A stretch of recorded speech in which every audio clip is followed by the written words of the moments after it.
अंगणवाडी सेविकांचा मानधन वाढीसाठी संप सुरू असतानाच अजित पवार यांनी मानधन वाढीवरून अंगणवाडी सेविकेला चांगले झापले। पाहूया बातमी खालीलप्रमाणे सविस्तर। तत्पूर्वी चॅनलला अजूनही सबस्क्राईब केले नसेल तर सबस्क्राईब करा, समोरील बेललाही क्लिक करा, म्हणजे असेच नवनवीन लेटेस्ट अपडेट तुमच्यापर्यंत पोहोचतील। तर 10,000 रुपयांमध्ये काही होत नाही, मानधन वाढवा असं म्हणणाऱ्या अंगणवाडी सेविकेला उपमुख्यमंत्री अजित पवार यांनी झापलं आहे। उद्या तुम्हाला 1,00,000 रुपये दिले तरी कमी वाटते। मानधन वाढवण्यात आले आहे, तुम्ही जे सांगितले ते लक्षात ठेवतो, योग्य वेळी निर्णय घेतो असं अजित पवार म्हणाले। एका कार्यक्रमामध्ये अजित पवार बोलत होते, यावेळी अंगणवाडी सेविका देखील उपस्थित होत्या।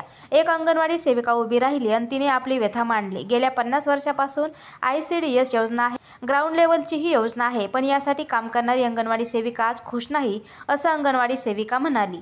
अंगणवाडी सेविका पुढे म्हणाली की आमची मागणी आहे की आमच्या मानधनामध्ये वाढ व्हावी। तुम्हाला विचार करता आला तर तुम्ही यावर जरूर विचार करा, कारण 10,000 काहीही होत नाही। अजित पवारांनी अंगणवाडी सेविकाच्या या मागणीला उत्तर दिले किंवा एक प्रकारे अंगणवाडी सेविकेला झापले असं म्हणता येईल।